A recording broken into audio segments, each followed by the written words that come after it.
Bienvenue sur le podcast Le Refuge des parents. Je suis Lamia Scali et mère de 2 enfants. Nous le savons déjà, être parent c'est beau, incroyablement beau. Et c'est aussi compliqué. Mais nous n'avons pas à le vivre tout seul. À travers cette plateforme, je souhaite vous apporter des outils et astuces basés sur des recherches approfondies et ma propre expérience, à nous éduquer sur ce parcours de la parentalité où nous avons le privilège de faire partie. Cet espace est pour vous, donc j'espère sincèrement que ça vous plaira. Merci d'être là. Bonjour tout le monde, c'est Lamia Scali et dans l'épisode du refuge des parents de cette semaine, on va parler du jeu libre et des raisons pour lesquelles il est parfois si difficile pour les jeunes enfants de jouer seuls. Pourquoi ils veulent toujours être près de nous et de jouer avec nous, pourquoi ça se produit au niveau développemental des enfants et par la suite comment est-ce qu'on peut les soutenir.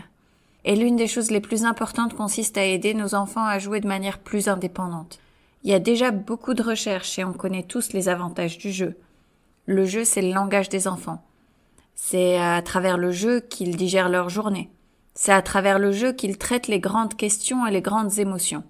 C'est ainsi qu'ils peuvent se préparer aux choses à venir et en quelque sorte travailler sur tout ce qui les perturbe. Le jeu est un endroit vraiment sûr où les enfants peuvent faire tout ça. Le jeu libre est tellement libérateur, thérapeutique et créatif. Et souvent, ils veulent faire ça avec quelqu'un, souvent nous. Mais je sais aussi qu'il y a des moments où on veut être seul et où on a des choses à faire, comme préparer le dîner ou plier le linge et on aimerait qu'ils jouent seuls. En plus, jouer seul, c'est une merveilleuse opportunité de développer cette capacité à profiter de sa propre compagnie. Quand les enfants jouent seuls, ils ont la possibilité de plonger dans cet état d'esprit fluide et c'est vraiment beau et bon pour le système nerveux humain et c'est bénéfique en soi pour l'enfant. Et c'est bon pour nous aussi, les parents. Le temps indépendant m'a permis de prendre une douche, de faire la vaisselle et en général de me donner le temps de respirer. Bien sûr, c'est pas la même chose tous les jours et nos enfants ont des besoins différents chaque jour, donc comme pour tout, on doit ajuster nos attentes. Tout d'abord, on se doit d'ajuster nos convictions et ce que je veux dire par ça, c'est que ce n'est pas notre travail de divertir et de stimuler nos enfants. Ce qui se passe en fait, c'est que on donne le mauvais message à nos enfants, à savoir qu'ils ne sont pas capables de jouer seuls parce qu'on a une idée préconçue de ce à quoi devrait ressembler le jeu. On continue de les stimuler et de leur donner des orientations en termes de jeu. On leur met en place leur jeu et évidemment, ils s'y habituent. Donc on doit croire et savoir que le jeu est la chose la plus positive que notre enfant puisse faire, en particulier le jeu autonome en raison de tout ce qu'il apprend. Les enfants engagent leur créativité, ils explorent leur propre personne eux-mêmes et apprennent à suivre leur propre intuition sur les choses et ils développent une durée d'attention et une concentration plus longue parce qu'ils choisissent les intérêts qu'ils veulent suivre eux. Ils initient eux-mêmes. C'est également très thérapeutique pour les enfants car eux seuls ont ce lien avec leurs sentiments, les expériences qu'ils ont vécues et qu'ils ont peut-être besoin de jouer, d'explorer davantage et de traiter.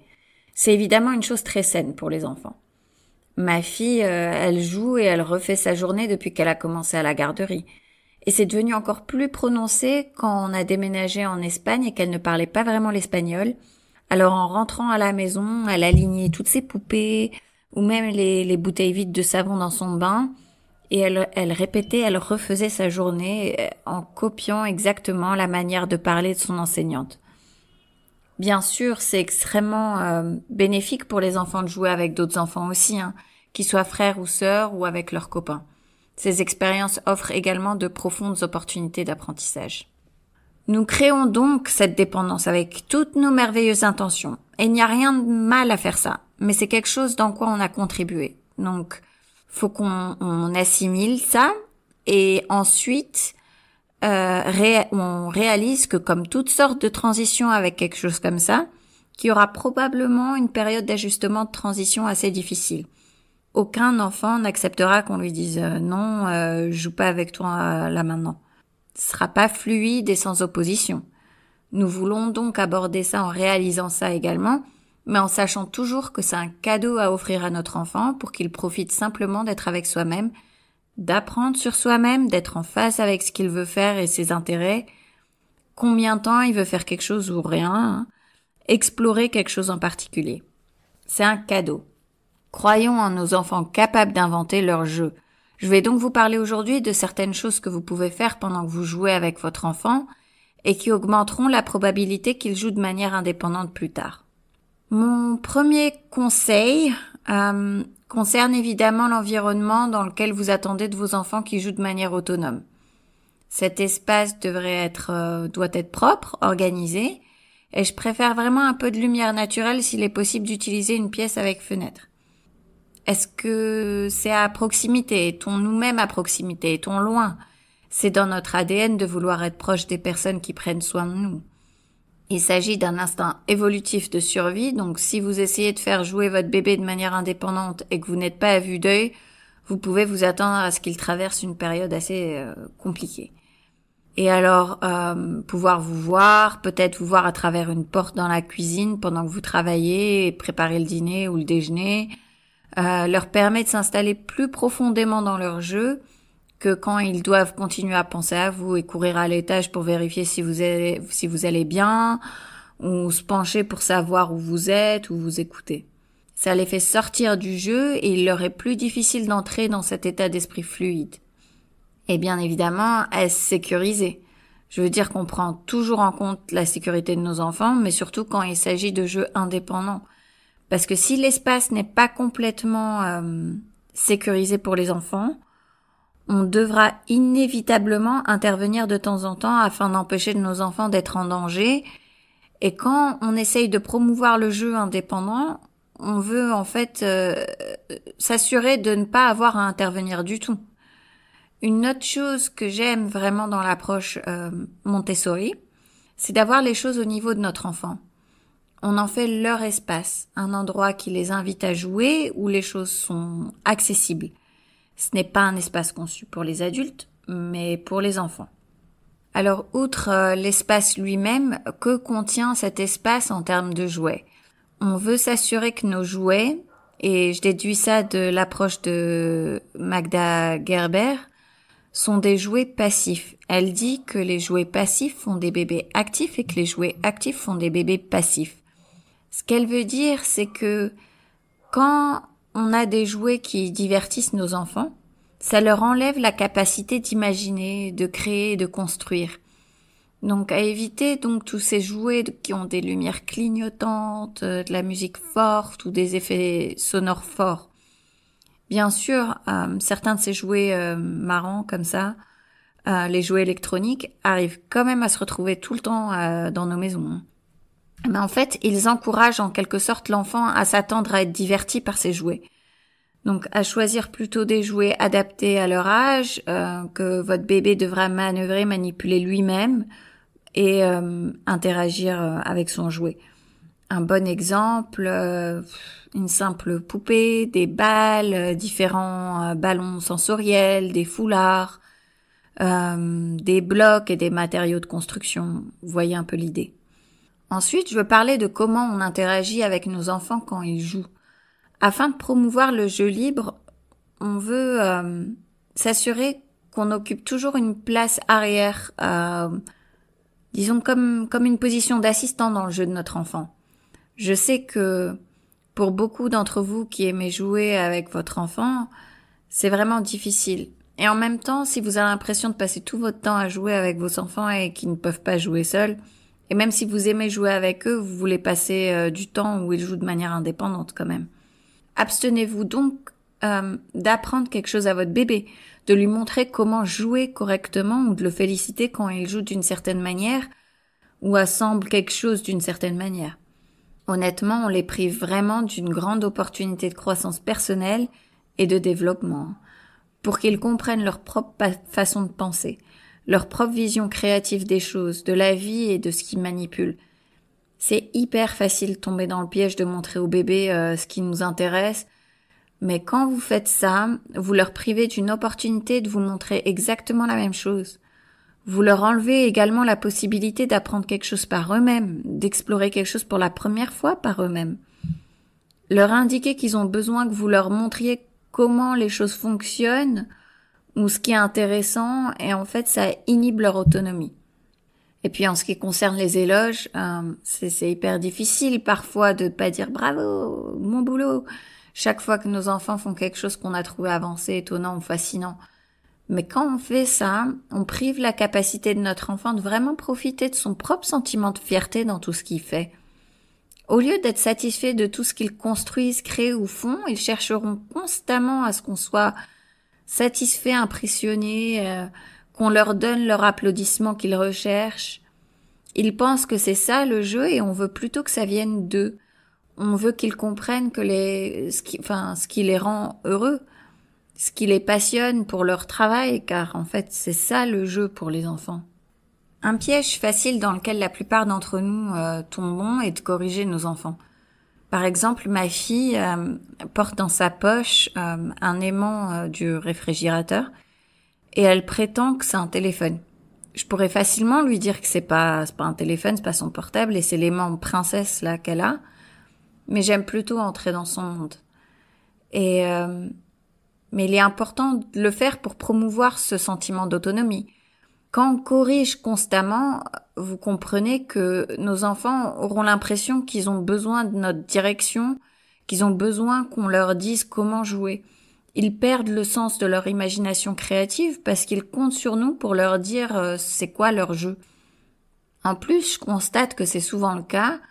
On a tendance à les interrompre alors qu'ils sont plongés dans leur jeu. Et donc, s'ils sont profondément impliqués dans leur jeu, on veut certainement pas les interrompre, hein. Surtout pas avec des choses sur lesquelles ils doivent répondre. Quand on est présent avec nos enfants pendant leur jeu, raconter leur jeu ou suivre leur jeu en mode narration, c'est quand vous décrivez en quelque sorte verbalement ce qu'ils font avec leur jeu. Ça demande un peu de pratique, ça semble un peu beaucoup bizarre au début. Donc du style, je vois que tu fais rouler ces petites voitures là. Ah ouais, la rouge va juste à côté de la verte. C'est un peu à quoi ça ressemblerait. Ah, tu serres ta poupée contre toi. Ou tu cuisines un dîner. Voilà donc quelques exemples de ce à quoi ça peut ressembler, mais en réalité, vous parlez simplement de ce qu'ils font, sans jugement. Vous pouvez également l'utiliser quand ils ont des difficultés avec quelque chose, comme la tour de bloc continue de tomber. Quand vous effectuez un suivi de cette manière, vos enfants savent que vous êtes à leur côté dans la pièce. C'est une forme d'empathie qui leur permet de se sentir vraiment alignés et comme si mes parents, ils comprennent vraiment ce qui se passe pour moi. Donc, dans l'ensemble, c'est préférable d'être aussi passif que possible, observationnel, patient, silencieux, mais il faut pas être déconnecté, bien sûr. Soyez engagé, mais n'essayez pas de guider. Permettez à votre enfant de le faire. Notre travail, c'est pas de s'assurer que nous passons un moment amusant, excitant et qui se divertissent. C'est en fait leur travail et leur rôle.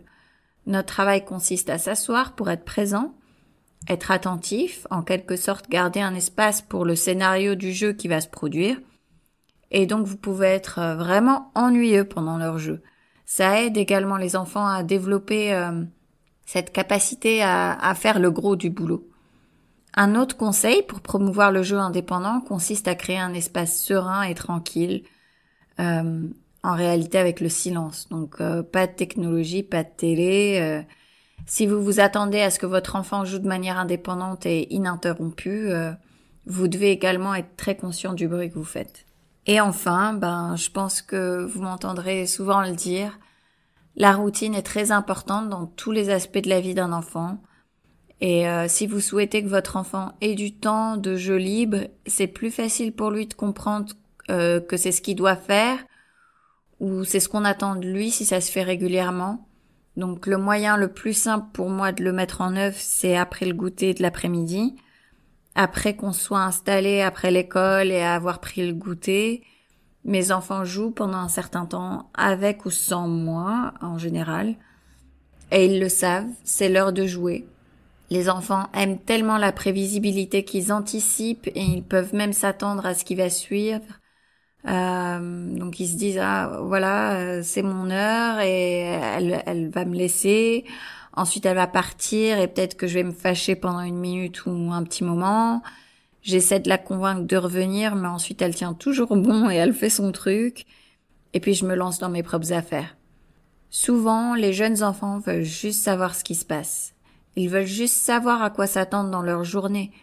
Et si leurs journées sont complètement différentes chaque jour, il leur est vraiment difficile de s'installer dans une routine. Ça ne leur donne pas ce sentiment de contrôle, sachant à quoi s'attendre dans leur journée et leur emploi du temps. Ça aide donc beaucoup d'avoir cette prévisibilité. J'espère que vous avez apprécié cet épisode et qu'il vous sera utile d'une manière ou d'une autre. Merci beaucoup pour votre écoute.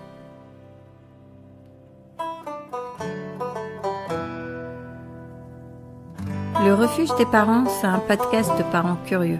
Vous pouvez l'écouter sur Spotify, Apple Podcasts et toutes les plateformes de podcast. Et si vous avez aimé cet épisode, n'hésitez pas à le partager, à laisser des commentaires, à mettre des étoiles. Vous pouvez aussi me contacter sur info@lerefugedesparents.com. À bientôt pour le prochain épisode.